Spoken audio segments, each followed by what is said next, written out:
So let's go ahead and start on the sports section. And what we want to kind of do in this first section is kind of introduce some basic concepts that we want to examine these markets with. And we've already seen some of these concepts already. We saw them in movies, we saw them in music. It's going to be the same common theme we're going to see throughout the class. But let's go ahead and start off with some basic ideas anyway. And we want to kind of refresh our minds with some things. So we have our, for example, the idea of opportunity cost.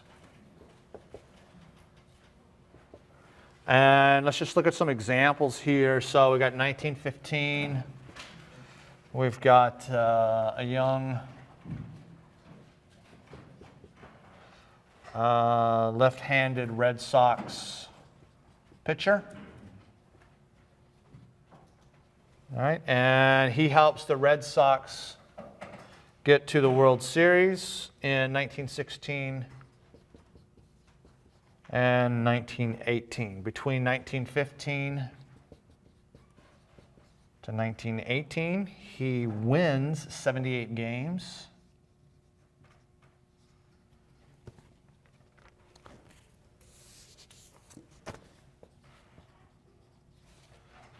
He only lost 40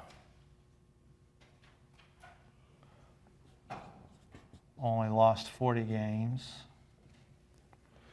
Yet, in essence, the Red Sox basically stopped using him as a pitcher and moved him into a hitter. They moved him out into right field. Who is this person? Babe Ruth, right? He's a fantastic pitcher, right? He has an absolute advantage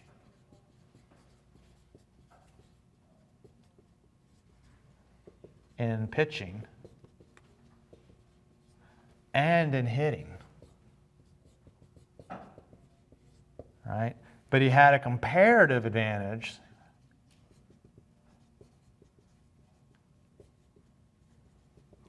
in hitting. And in essence, they want him to concentrate on that, right? In fact, the expression out in left field, when somebody's too dumb to know what's going on in the world, that's from Babe Ruth. Babe Ruth is in right field. If you buy your ticket in left field for the left field seats, you're too dumb to know what's going on, right? You're too far away from Babe Ruth. It doesn't make any sense. You're not paying attention. You don't know what's happening. I mean, this guy is so good at hitting. He's 10.5 standard deviations away from the norm.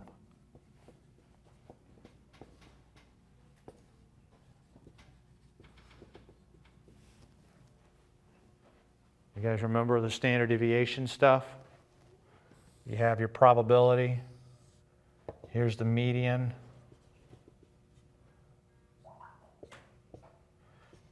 Here's -1 standard deviation. Here's +1 standard deviation.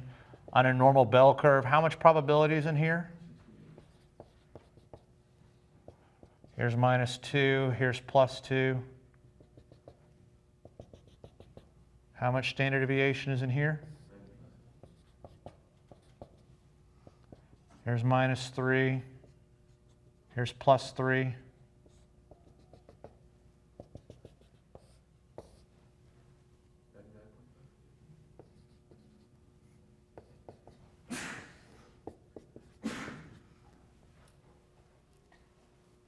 The guy's a good player,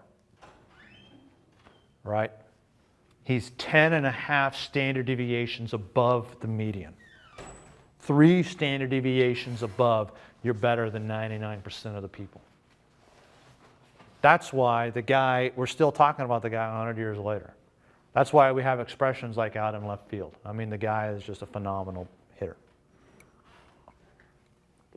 Right? But using him as a pitcher has an opportunity cost.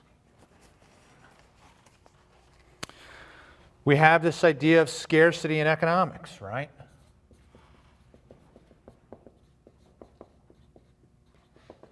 There's not an infinite amount of these resources. We have the exact same thing in sports. Right? There is a scarcity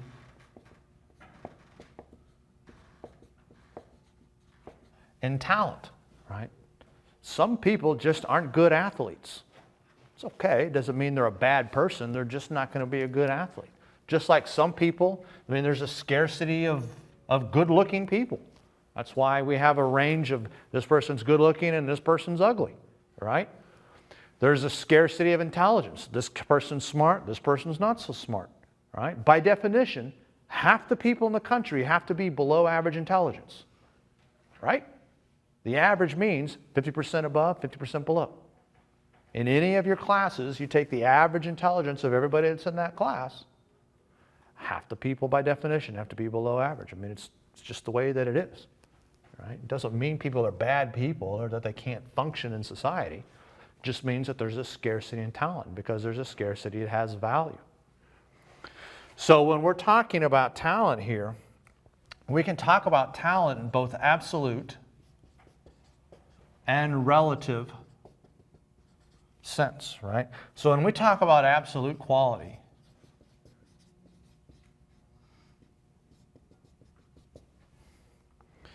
we're looking at quality in an absolute sense, right? So this is think about the quality of your high school team versus your minor league team. Your minor league team versus your major league team, right? And the reason we have minor leagues, major leagues, high school football, pee-wee football, high school baseball, high school soccer, minor league soccer, major league soccer, etc. Relative quality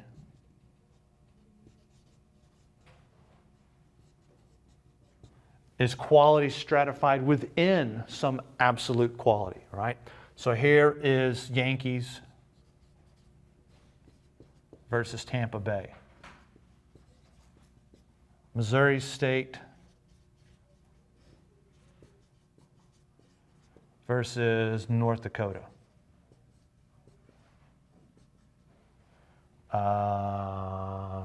Kickapoo High School versus Central High School. Right?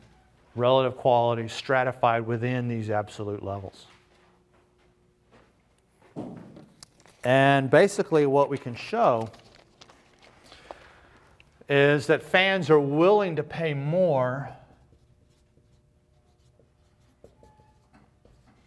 for higher quality.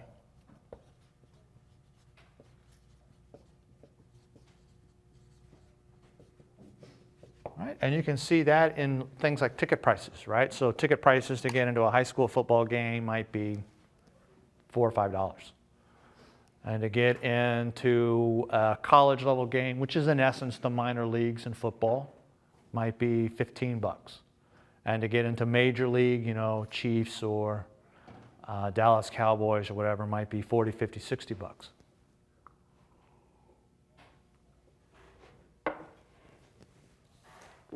We also assume that the more fans are willing to pay for quality, the more quality they're going to get.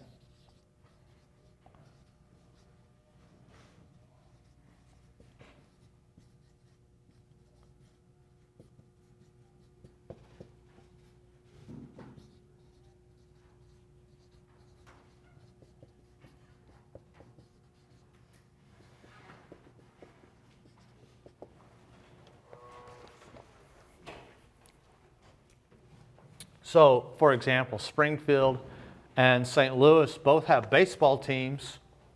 They both have the same name.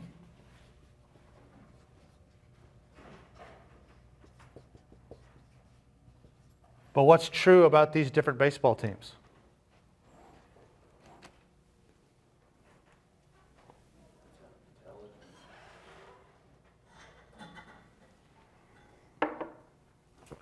What's true about the St. Louis Cardinals versus the Springfield Cardinals? They're different levels of quality, all right? Here we have a lower level of quality. Here we have a higher level. Why?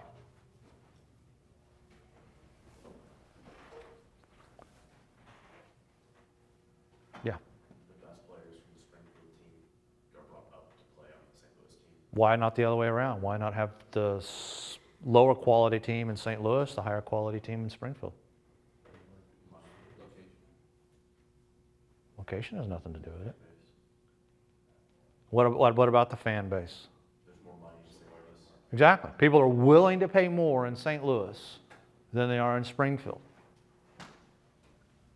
I guarantee you, if a Major League Baseball team could make more money in Springfield than it could in St. Louis, the team would be located in Springfield.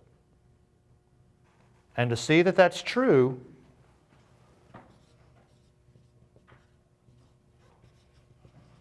here's Springfield, here's Green Bay, Wisconsin. What does Green Bay, Wisconsin have that we do not have? They've got an NFL team, right? High quality. What do we have? We've got AA baseball.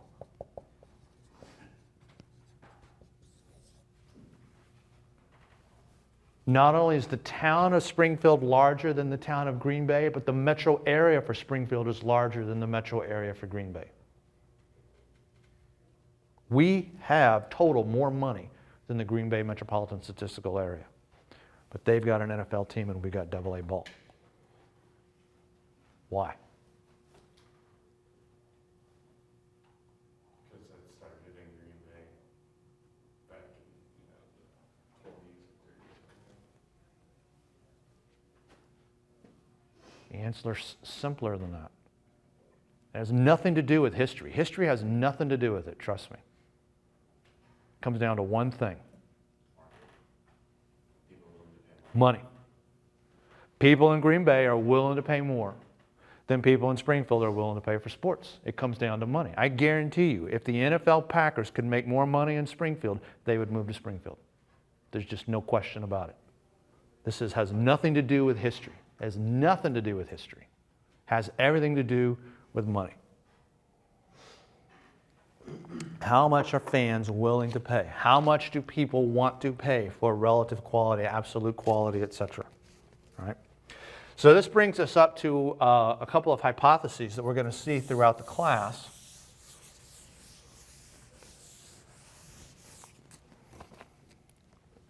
And we call this the uncertainty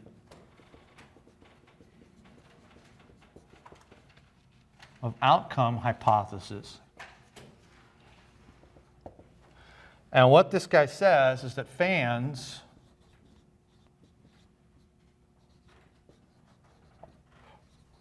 would rather see a close game than a game that's a foregone conclusion.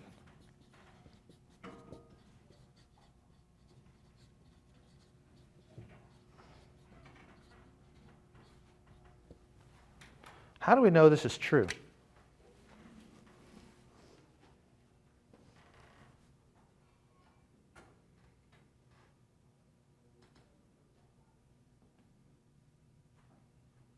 Yeah. Because people leave when there's blowouts. People do leave when there's blowouts, but how do we know fans would rather see a close game than a foregone conclusion? Why not have the Dallas Cowboys play the Kickapoo High School football team? Feel like you get your money's worth. Who would win that game? Dallas Cowboys. Is there how many times could they play that game that the Kickapoo High School football team would beat the Dallas Cowboys? I'm betting 0 as well. I'm betting it's 0.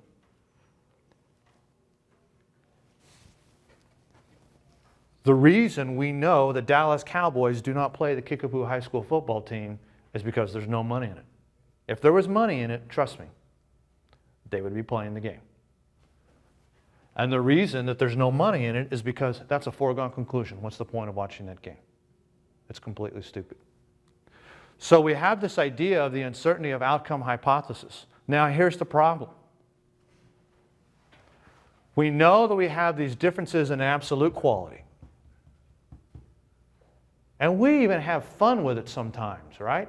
We'll have the Springfield Cardinals and the St. Louis Cardinals come and have a game, and that's a lot of fun, right? And people come out to play and pay money to watch the game, but it's really to raise money for charity or something like that, to introduce the players. I mean, it's basically more of a marketing stunt than anything else, right? And in essence, what you see with, say, the Springfield Cardinals and the St. Louis Cardinals when they play is that, like we said, it's really not something that happens all the time. If it happened all the time, people wouldn't be watching it anymore. It's kind of a one-off thing. But what are we doing here?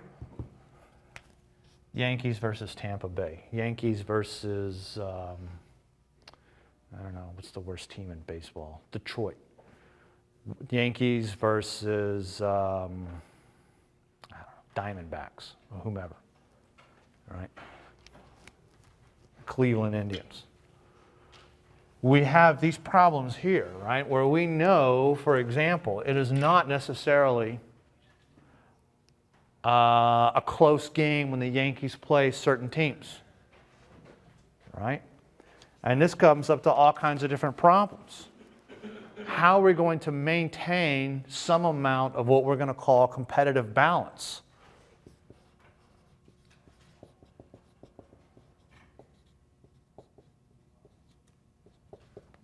Because if we don't have competitive balance, if it's always a foregone conclusion that the Yankees are going to win, then what's the point of watching the game? If it's always a foregone conclusion that the Dallas Cowboys are going to win, what's the point of watching the game? There's just no point to it, right? And so leagues have this problem of we want to maintain competitive balance. We want to have this uncertainty of outcome. We want to maintain competitive balance, but how do we do that, right? And they've come up with several different ways to try to do that. We have things like the draft. And we know what happens in the draft. What happens in the draft? What does the draft do? Explain the draft. The worst teams go first, right? So we've got all these teams lined up. Here's the very bottom at the guy. And when they get to go first. The idea being that here's this pool of players. The worst team's going to get the better players. And then they won't be the worst team anymore. They'll move up. The best team loses. They get the worst players, right? And then their quality goes, and so you have this switch, right? We also have other things like revenue sharing, etc. Right? Revenue sharing is, okay, when the teams go and play, they're actually going to share revenue. The problem is that the draft actually doesn't really take the good players and put them with the bad team. The good players wind up going to the good teams anyway. And the revenue sharing has some perverse incentives in terms of how much teams are willing to spend in terms of talent and everything else. In other words, part of the problem comes back in essence to this, where you have some cities willing to pay more for sports than other cities. Right? Fans are willing to pay more for higher quality. And the more fans are willing to pay for higher quality, the more quality they're going to get. Some cities are willing to pay more than others. And if they're willing to pay more than others, they're going to, relatively speaking, consistently get higher levels of quality than other teams. And this is a problem. Because once you get to the point where you know it's always going to be these 4 or 5 teams winning, then what's the point of watching the game anymore? And attendance drops off for everybody, because there's no point in watching it. And so you have this balancing act that the leagues have to do.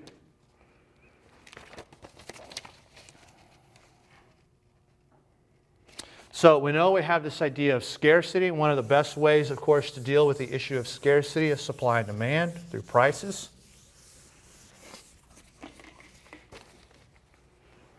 Take off my little notes here to myself.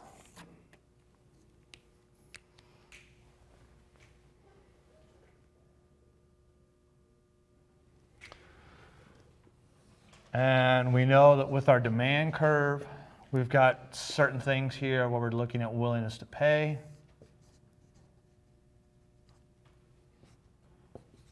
All right, so we have some price here that we're willing to pay for some amount of sport.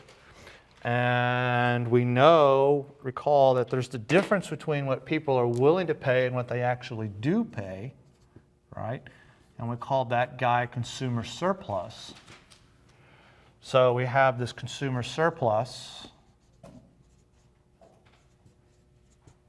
all right, and this is the difference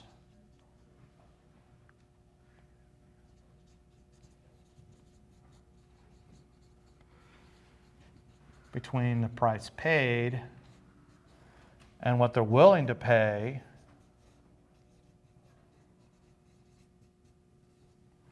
for a certain amount of sports, right? And this guy can be quite large, and you can look at this in a lot of different ways, and we'll look at them in lots of different ways. We can look at them through things like personal seat licenses, where we're actually charging people for the right to buy seats, right? You can also look at them from a lot of other different ways. So for example, you've got the people have tried to estimate this amount of consumer surplus, the amount of value that people are getting from sports. And they did this for the Minnesota Vikings. And so they said, okay, we've got a value here for the Minnesota Vikings of $702.3 million. All right. So when we're looking at total value here, it's this price that people are paying plus what they would have been willing to pay, right? In essence, it's this guy right here. It's this area. All right, so they're saying here's this $702.3 million. And of course, the Vikings wanted a new stadium, and their stadium came up to a cost here of $303 million.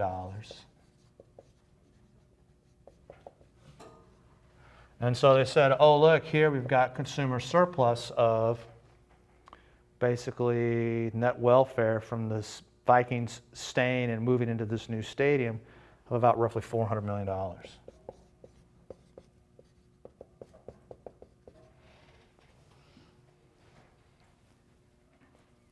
Because even if you don't go to the game, you can still receive consumer surplus. You can still receive utility from having the Minnesota Vikings be in Minnesota if you live in Minnesota.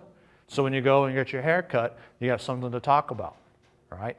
Or you like reading the sports section, or you watch the game on television, or you do whatever.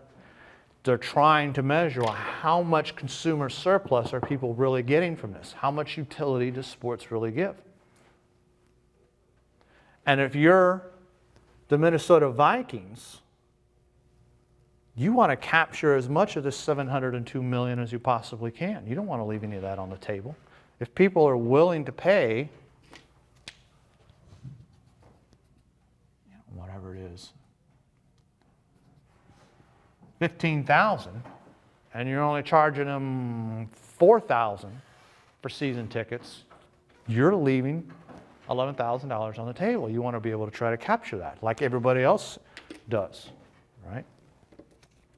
We also know that our demand curves are sloping down because of income and substitution effects.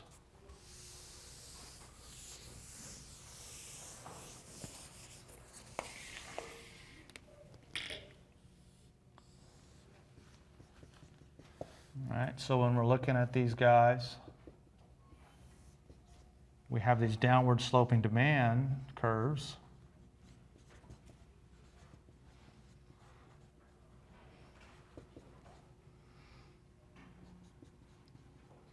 Because of our income effect and our substitution effect.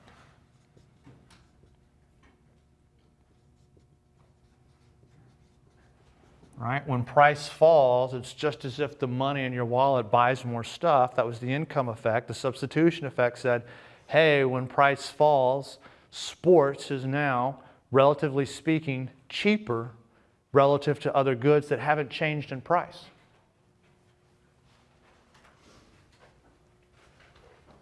And we also recall from our ideas of elasticity that we talked about in your principles class that some of these demand curves can look like this and some of these demand curves can look like this. Which guy is which guy? Which guy is elastic? Which guy is inelastic? Exactly. This guy is more elastic.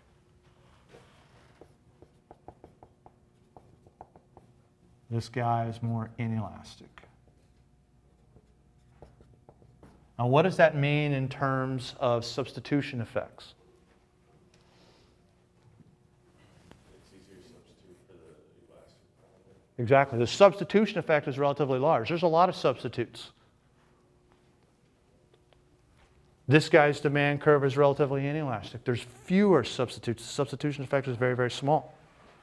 Consumers are much more inelastic. They don't see a lot of substitutes, right? And how much substitutes there are tells us how big the substitution effect is going to be. The more substitutes there are for sports, the more elastic the demand curve for sports becomes, right? And you can get to the point where if you're a firm,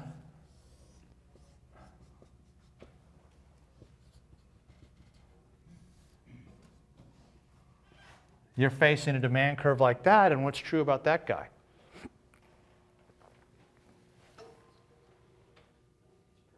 It's perfectly elastic because there are what?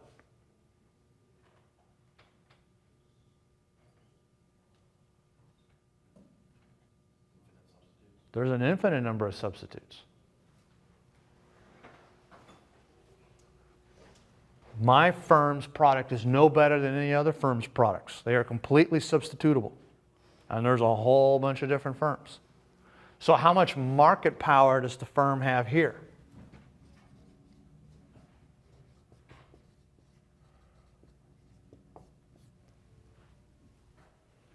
Zero. None. How much firm's market power do we have here? Some. However much that is, right? More here than here, right? And we know that firms have all kinds of different ways to try to maintain that market power, and by firms I mean teams, because we can have things like territories, we can have geography, right? So when we're looking at geography here,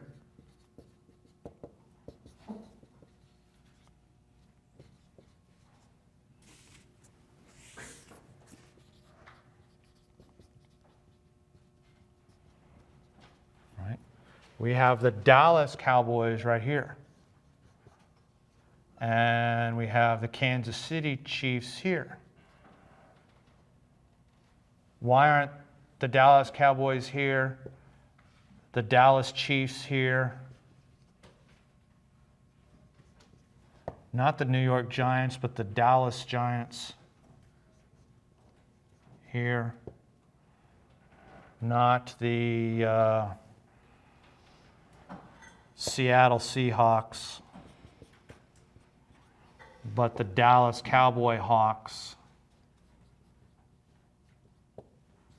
Why not just put all the teams in one? Yeah, exactly, right? There's a whole bunch of different people here, and now all of the people in Dallas have to split their loyalty, their money, more importantly, between the Dallas Hawks, the Dallas Chiefs, the Dallas Giants, and the Dallas Cowboys. So what we can do to maintain market power is to, in essence, say, as a league, if you want to put a team here, you can't put a team here without our permission. We tell you where you can put teams. Because if there's a team here and a team here, both in the same city, they're both competing for the same sets of fans, right? You're diminishing market power. And some cities are large enough, right? What do you have over here in New York? How many teams do you have?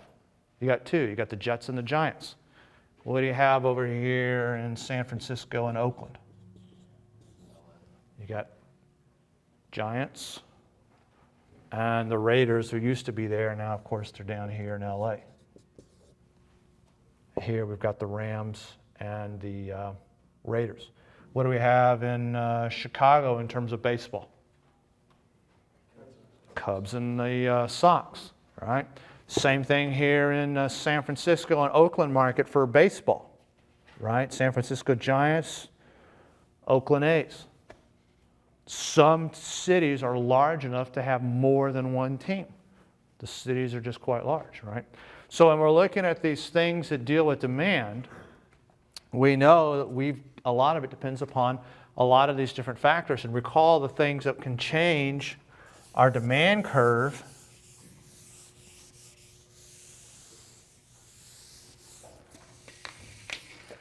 You know, we've got these shifters.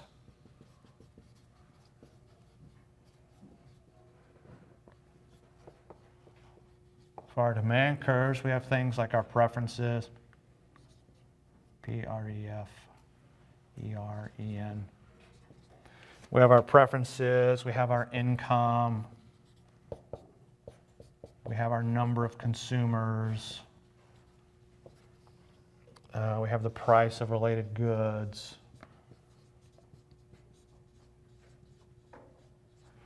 And we have our future expectations.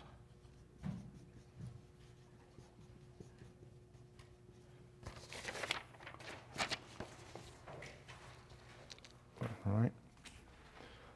Same thing with supply, right? We've got these things that can shift the supply curve. So we've got things like, there's a certain supply of sports. There's not an infinite amount. So here's our quantity. Here's our price. Here's our supply curve. And we know we've got some price here. And there's some quantity of sport that's being provided.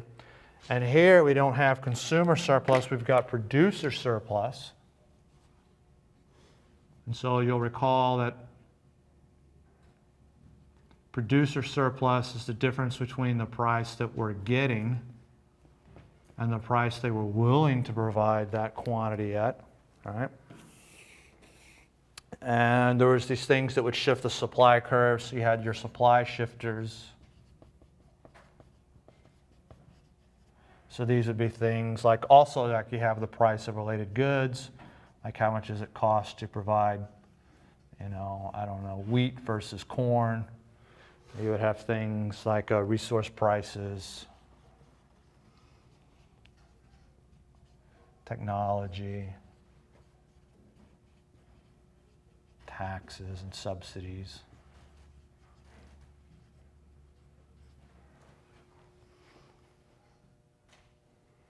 Number of producers.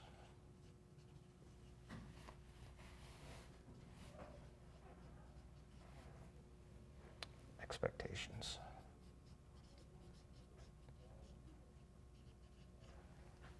All right. And you know that we can move these things around.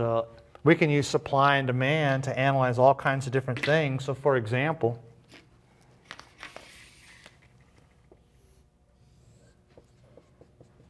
here's our quantity, here's our price, here's supply, here's demand. All right. You've got things like soccer growing in popularity in the U.S. It's nowhere near where it is for football or baseball yet, but it is growing. Why is it growing, right? Here's the old demand curve, here's our supply curve. Why do we see this thing changing? Why is it growing in popularity?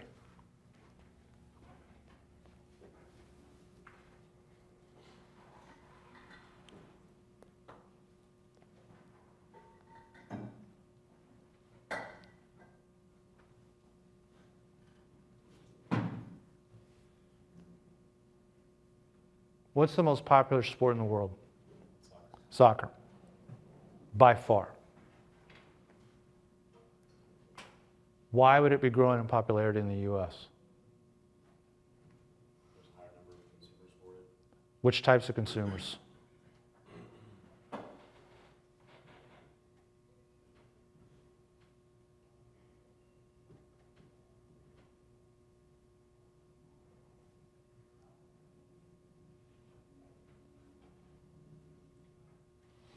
Which types of consumers? Immigrants, like, Exactly. The immigrants. There's more immigrants in the country today than there was, relatively speaking, as a percentage. There's more immigrants in the country today than there was 20, 30 years ago. And when they come to the U.S. from wherever in the world, it doesn't matter. They like soccer more than they like football and baseball. And so you see the demand curve increasing like that. And so we're seeing soccer grow in popularity, right? People's preferences are changing. We can use supply and demand to look at all kinds of things. So for example, here are Mickey Mantle and Hank Aaron baseball cards. This is from the 1955 Bowman set.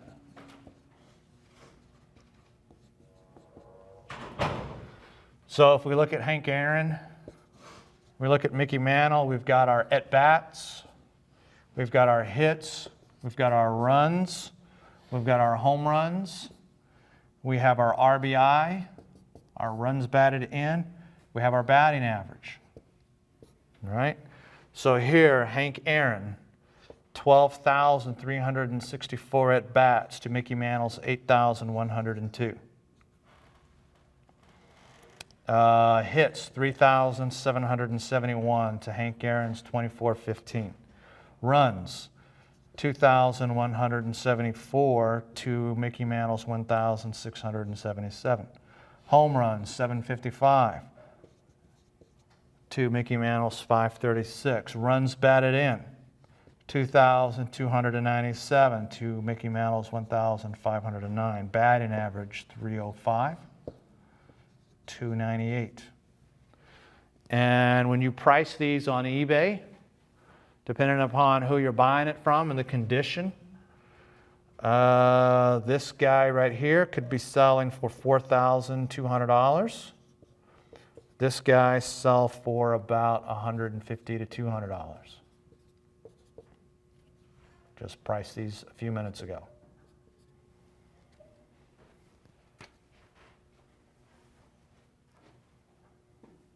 Why? Why the difference?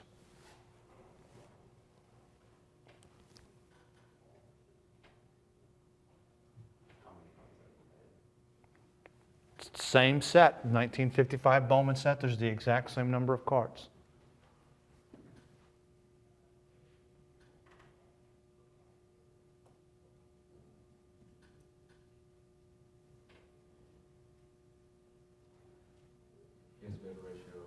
When you see Mickey Mantle, what do you see in your mind? And also a white guy. When you see Hank Aaron, what do you see?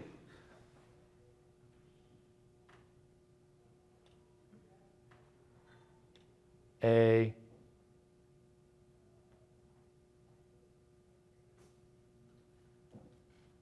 black guy. So, if the same set, the supply is the same,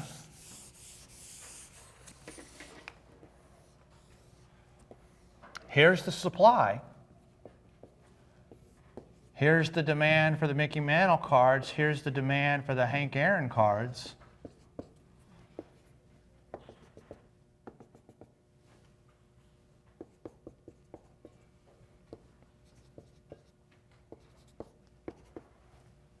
Why is the demand different?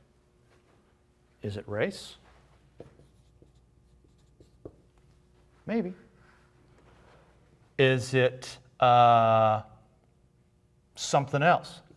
Mickey Mantle played his entire career with one team. Who was that one team?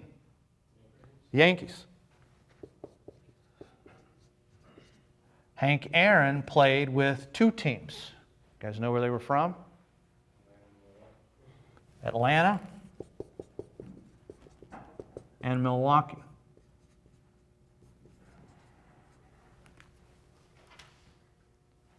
So you've got a fan base here in New York. Hey, that guy has been playing his entire life. I grew up with him. I watched him when I was a teenager. I watched him when I was a young adult. Boom. That guy is New York. Is Hank Aaron Atlanta or is he Milwaukee? Right? Who's got more money? New York or Atlanta? Milwaukee. New York. So not only do we see one guy with one team his whole career, one guy with two different cities, we also see more money here.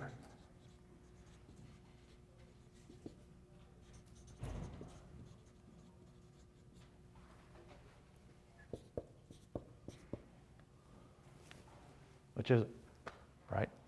That's where we can use economics to help understand some of these things. Well, is there a race premium on cards? Do white guys' cards, baseball cards, earn more than other people's for the exact same conditions? Or maybe it's because it's one team, right? Pujols. How did the people of St. Louis feel about that? Had Pujols stayed in St. Louis, what would he have been associated with? I mean, would he have been St. Louis's hero till he died?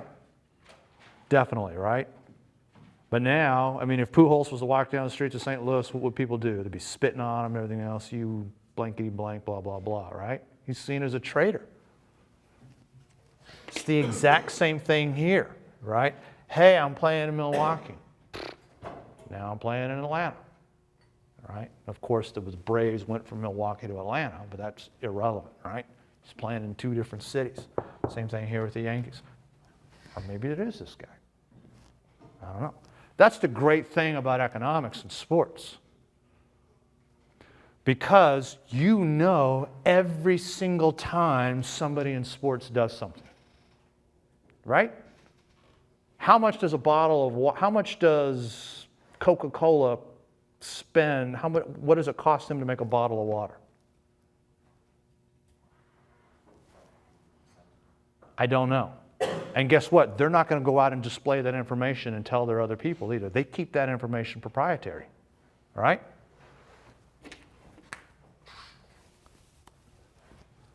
These 1,677 hits, how many of these came off of pitcher A, pitcher B, pitcher C, pitcher D, pitcher E?